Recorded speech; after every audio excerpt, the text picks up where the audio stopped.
Welcome to Slash Bash, where today I am bringing you another malicious compliance Reddit video. My manager says I shouldn't keep asking for clarification. Alright, let's see what happens when I don't. I work in the logistics department of a fairly large company. My job is to check our system for orders that come in and to arrange the shipping for them. When the orders come in, they include the date that the material needs to be delivered by. There are times that our materials planning team makes a typo and inputs the wrong date, but it's rare. Our company is huge on having work instructions and standard processes for everything we do. My work instructions say to plan the shipment to deliver to the need date in the system. There is one material planner who has a history of inputting the wrong date. I had to ask her a number of times in the past to verify the date, and she would go in and correct it. There were a few dates that looked wrong, so I emailed her and asked her to confirm. She flipped out, saying that she isn't making those mistakes anymore, and I am wasting her time. She reported me to my manager for not following the process or my work instructions, and he flipped out, saying I am going against our lean company culture and that I will be written up if I go outside of process again by emailing the material planner. A month or so later, I see an order come into our system, a huge order with a combined weight of 30,000 pounds. I checked the need date and it needs to be delivered in 3 weeks to Colorado, and it's currently in India. I know what project this is for, and the need date definitely isn't right. This stuff has at least 2 months before it's needed on site due to build delays. The material planner never updated the need date to reflect those delays, so what do? I check the work instructions my boss wrote, and it says that if an order can't make the need date in our system via ocean, then it needs to go via air. I sure as hell am not going to email the planner to ask for verification after what happened last time. So I get in touch with our logistics company, and it's going to cost close to $100,000 to fly the material from India. That's $90,000 more than shipping it via ocean. I set it all up, and once it gets loaded on the flight, I send the material planner the documentation. It wasn't even 2 minutes before she calls me flipping out. I tell her I plan the shipment to deliver by the date she requested, and there is silence. After a long pause, I say, "Is there anything else I can help you with?" She hangs up, and my manager calls, also flipping out. I tell him I did exactly what he told me to do, and I followed the instructions he wrote. He told me I should have known better and that my job was on the line because of this. False. His job and the material planner's job was on the line because of this. I did exactly as I was told and was following the company culture. HR and upper management launches an investigation, and I'm cleared of any wrongdoing. I was specifically instructed to not go outside of the work instructions my manager wrote. The material planner is written up, and my manager gets in deep crap because he forgot to add an approval process for shipments over $15,000 to his wonderful work instructions like his manager had asked him to. Here's an edit to answer a few common questions and comments. I left the company a little while after all of this happened. A lot of people are saying they must have been sleeping together, but I know for a fact that they weren't because they had never even met in person before. They worked in different parts of the country. I think that makes it even worse because they were just acting like that because they were miserable buttholes. Some people are saying I let my ego get in the way and wasted $90,000. I should have said something about this to make sure the date was right. I should have, but when managers don't empower their employees to raise questions and use common sense, this is exactly what happens. I was threatened not long before this for asking questions. I wasn't going to do it again. In story number 2, I used the union guidelines to outsmart an HR woman. When I was a senior in high school, I started working as a cashier at a grocery store. While this was not my first job, it was my first one where I was part of a union and learned about some of the pros and cons of unions. Mostly pros like regular raises, breaks, holiday pay, etc. We had a woman there who was basically our human resources person, and we did not get along. From even before I worked there, I will call her Sally.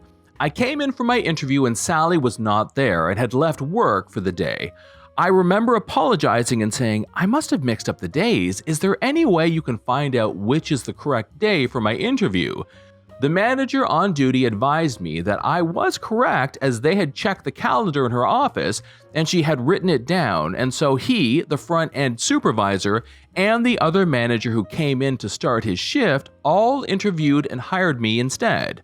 I later heard from the grapevine that she was working 2 locations and really wanted to be hired full-time at a larger store, which would have been a promotion for her. Instead, she was placed full-time at our location only and didn't get promoted, and that her missing my interview was the final nail in the coffin for her, as this was just one of a long list of mistakes she made. She was always making excuses for why I couldn't put in to be transferred to another department when they were hiring people for those departments, like bakery or deli, and kept me as a cashier even though it was lower pay. Even so, I came back to work there over my winter break for college. I had gone away to college instead of commuting, and also summer break. Here is where my malicious compliance comes in. Our union states that after a waiting period, I believe it was 3 months, we get holiday pay for working Sundays and holidays. It was time and a half. We also are entitled to a raise every 6 months, and being away at college is not supposed to affect that since we joined the union before leaving. We come back on our breaks and still owe our dues while in school, so we are still part of the union while away at school. I got my first paycheck stub for the summer and noticed I did not get my holiday for working that Sunday, nor my raise. I spoke with a coworker who advised me to speak with the store manager. He was one of the ones that interviewed me and always looked after his staff, since we were between union reps at the time. He was a born problem solver and told me right away he can fix the payroll error for me and make sure that I got not only the proper wage from now on, but that I would get back pay for the time I should have gotten the raise but didn't. As far as the holiday pay though, that had to be taken care of by Sally since she was in HR, and he suggested we go see if she was free and speak with her. She just spoke to the both of us in a condescending tone about how this was union policy that I had to start all over again with seniority, and that I had to earn that holiday pay again by being there for 3 months. He pointed out, as I did, that I was getting this holiday before leaving for college and even over the winter break that I had worked, but she just kept saying to me, "It's union policy." My manager calmly tried to negotiate with her and get her to correct, and even stated that other employees had not had to go through this. I finally just raised my hand to silence them both.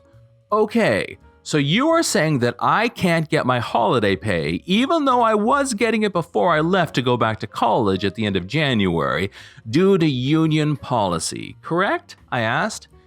"Yes," she said with a long dramatic sigh that was meant to say, "Like I have been telling you."